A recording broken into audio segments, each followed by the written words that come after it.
क्या आपने कपड़ों के पहाड़ के बारे में सुना है? वो पहाड़ जिन्हें अंतरिक्ष से भी देखा जा सकता है। हम उस जगह की बात कर रहे हैं जहां दुनिया का उतरा हुआ फैशन दम तोड़ देता है। हम बात कर रहे हैं दक्षिण अमेरिकी देश चिली में मौजूद आटाकामा डेजर्ट की। यह दुनिया का सबसे सूखा रेगिस्तान है जो अब कपड़ों का कब्रिस्तान बन गया है। और बात सिर्फ चिली की नहीं है, घाना की भी है, कनेक्शन बांग्लादेश से भी है और बात भारत की भी है, कंबोडिया की भी है। हमारी आपकी हर दूसरे चौथे दिन कुछ नया पहनने की चाहत और ये फास्ट फैशन का ट्रेंड आने वाले दिनों में कितनी बड़ी चुनौती बनने जा रहा है, आज की वीडियो में इसी की बात। नमस्कार, मैं विनीत हाजिर हूं हमारी धरती और पर्यावरण की सेहत की बात करते शो बोलीधारा के एक और अंक के साथ। क्या आपको पता है कि आज की तारीख में फैशन इंडस्ट्री दुनिया के सबसे बड़े पॉल्यूटर्स में से एक है। कार्बन उत्सर्जन का लगभग 10% इसी इंडस्ट्री से आता है, जो कुछ विशेषज्ञों के अनुसार इंटरनेशनल फ्लाइट्स और समुद्री शिपिंग से मिलकर होने वाले कार्बन एमिशन से भी अधिक है। यही नहीं, पानी के सबसे ज्यादा इस्तेमाल के मामले में भी ये इंडस्ट्री दूसरे नंबर पर है और इसमें और इजाफा ही हो रहा है। और वजह है फास्ट फैशन। फास्ट फैशन एक ऐसा बिजनेस मॉडल है जिसमें कंपनियां तेजी से नए डिजाइन बनाती हैं, बड़े पैमाने पर उत्पादन करती हैं और कम कीमत पर उन्हें बाजार में बेचती हैं। पहले फैशन इंडस्ट्री साल में 2-4 कलेक्शन लॉन्च करती थी, जैसे गर्मी, सर्दी या त्योहारों के कपड़े। लेकिन अब ज्यादा कमाई की कोशिश में कई ब्रांड हर हफ्ते या हर महीने नए कलेक्शन लॉन्च करते हैं। इसका मतलब है कि कपड़ों का उत्पादन पहले की तुलना में कई गुना बढ़ गया है।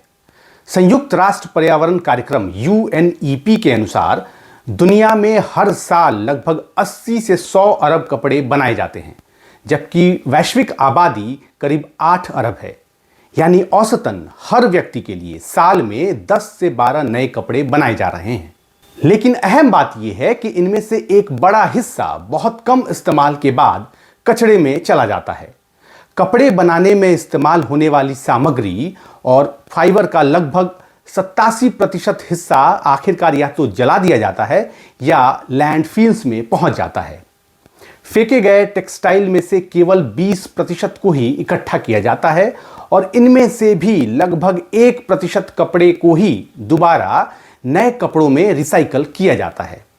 जाहिर है, टेक्सटाइल की इतनी अधिक मात्रा धरती से लेकर हमारे सागरों तक को प्रदूषित कर रही है।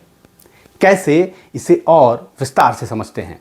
असल में दुनिया भर में कपड़े पहले सिर्फ जरूरत थे, लेकिन अब वो एक डिस्पोजेबल प्रोडक्ट बन गए हैं। हर हफ्ते नए ट्रेंड आते हैं। ऑनलाइन प्लेटफॉर्म और ब्रांड्स बेहद सस्ते दाम पर कपड़े बेचते हैं और लोग उन्हें कुछ ही बार पहनकर छोड़ देते हैं। इस पूरी प्रक्रिया को ही फास्ट फैशन कहा जाता है। पहली नजर में यह मॉडल उपभोक्ताओं के लिए फायदेमंद लगता है, यानी सस्ते और ट्रेंडी कपड़े आसानी से उपलब्ध हो जाते हैं। लेकिन इसके पीछे एक बड़ी पर्यावरणीय कीमत छुपी हुई है, जो धीरे धीरे पृथ्वी के लिए गंभीर संकट बनती जा रही है। और इसकी कई वजहें हैं। मसलन ज्यादातर ब्रांड्स पॉलिएस्टर जैसे सिंथेटिक फाइबर का इस्तेमाल करते हैं, जो पेट्रोलियम से बना एक तरह का प्लास्टिक है। इसके अलावा नायलॉन और एक्रिलिक जैसे सिंथेटिक फाइबर का भी इस्तेमाल होता है, जिन्हें प्राकृतिक रूप से नष्ट होने या बायोडिग्रेड होने में सैकड़ों साल लग जाते हैं। International union for conservation of nature IUCN की 2017 की एक रिपोर्ट के अनुसार समुद्र में पाए जाने वाले कुल माइक्रोप्लास्टिक, यानी ऐसे छोटे प्लास्टिक कण जो प्राकृतिक रूप से नष्ट नहीं होते, उनका लगभग 35% हिस्सा पॉलिएस्टर जैसे सिंथेटिक कपड़ों को धोने से आता है। इसके अलावा ज्यादा कपड़ों को बनाने में ज्यादा ग्रीन हाउस गैसों का उत्सर्जन, भारी मात्रा में पानी और ऊर्जा का इस्तेमाल भी शामिल है। अर्थ.org की एक रिपोर्ट बताती है कि आमतौर पर एक कॉटन शर्ट बनाने में लगभग 700 गैलन पानी लगता है, जबकि एक जोड़ी जीन्स बनाने में करीब 2000 गैलन पानी की जरूरत होती है। वहीं बिजनेस इनसाइडर की रिपोर्ट के अनुसार कपड़ों की रंगाई दुनिया में जल प्रदूषण का दूसरा सबसे बड़ा कारण है, क्योंकि रंगाई की प्रक्रिया के बाद बचा हुआ जहरीला पानी अक्सर बिना ट्रीटमेंट के नालियों, झरनों या नदियों में छोड़ दिया जाता है। यहां यह भी जानिए कि इस फास्ट फैशन का पर्यावरणीय असर सबसे ज्यादा विकासशील देशों में ही दिख रहा है। इसकी वजह है कि ज्यादातर टेक्सटाइल उत्पादन इन्हीं देशों में होता है जहां पर्यावरण से जुड़े नियम आमतौर पर कमजोर होते हैं। आज की तारीख में बांग्लादेश, वियतनाम, भारत और कंबोडिया जैसे देशों में हजारों टेक्सटाइल फैक्ट्रियां काम कर रही हैं। इन फैक्ट्रियों से निकलने वाला प्रदूषण स्थानीय नदियों, जमीन और हवा को प्रभावित कर रहा है। इसके अलावा विकसित देशों का टेक्सटाइल कचरा भी अक्सर विकासशील देशों में भेजा जाता है, जिससे यहां कचरे का संकट बढ़ रहा है। वीडियो के शुरू में हमने चिली और यहां के आटाकामा डेजर्ट की बात की थी। यहां हर साल अमेरिका, यूरोप और एशिया से लगभग 59,000 टन सेकेंड हैंड और अनसोल्ड कपड़े आयात किए जाते हैं। इन कपड़ों का एक हिस्सा लैटिन अमेरिका के अन्य देशों में बेचा जाता है, लेकिन करीब 39,000 टन कपड़े हर साल बेकार रह जाते हैं। ये बेकार कपड़े आखिरकार आटाकामा डेजर्ट में फेंक दिए जाते हैं। आटाकामा के कई इलाकों में अब कपड़ों के विशाल ढेर देखे जा सकते हैं, और ये छोटा मोटा इलाका नहीं बल्कि 740 एकड़ से ज्यादा क्षेत्र में फैला हुआ है, यानी करीब 400 से ज्यादा फुटबॉल मैदानों के बराबर। ये ढेर इतने बड़े हैं कि सैटेलाइट तस्वीरों में भी साफ दिखाई देते हैं। इन कपड़ों में टी शर्ट, जीन्स, जैकेट, जूते और सिंथेटिक फैब्रिक जैसी चीजें शामिल हैं। कई बार इन कपड़ों के ढेर में आग भी लगा दी जाती है, जिससे जहरीली गैसें निकलती हैं। इससे भी स्थानीय पर्यावरण और लोगों के स्वास्थ्य पर खतरा बढ़ता है। चिली की सरकार अब इस समस्या से निपटने के रास्ते तलाश रही है, लेकिन राह लंबी है। लेकिन बात केवल चिली की नहीं है। अफ्रीकी देश घाना की कहानी भी कम भयावह नहीं है। घाना की राजधानी अक्रा का कांटामांटो मार्केट दुनिया के सबसे बड़े सेकेंड हैंड कपड़ा बाजारों में से एक है। दुनिया भर के लोगों द्वारा उतारे गए, छोड़े गए और भुला दिए गए लगभग 1.5 करोड़ कपड़े हर हफ्ते इस बाजार में पहुंचते हैं।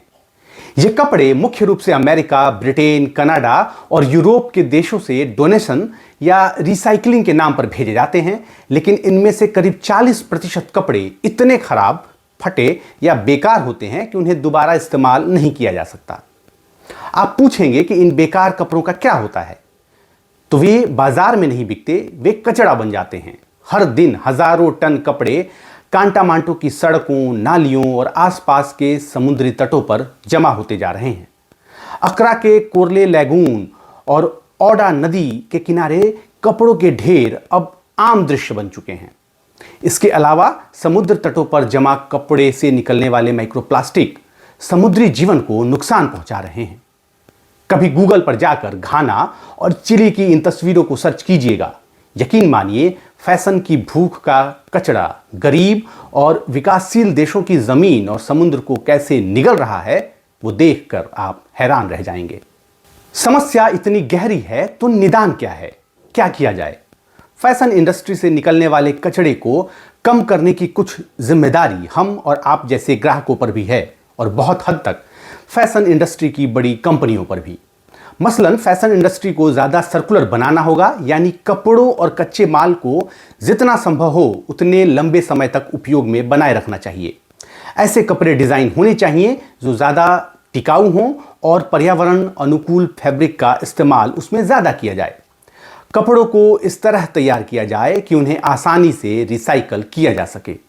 इस सोच को भी बदलना होगा जो कि पिछले कुछ वर्षों में तेजी से फैली है कि नया ही हमेशा बेहतर होता है।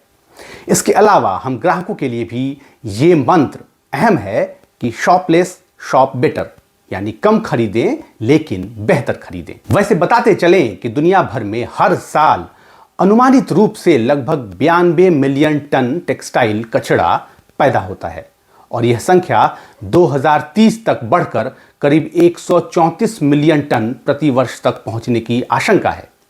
इसलिए सवाल तो बनता है कि क्या सस्ते कपड़ों की असली कीमत कहीं ज्यादा भारी तो नहीं? सोचिएगा जरूर। आज के वीडियो में इतना ही। आपसे फिर मुलाकात होगी अगले अंक में। नमस्कार।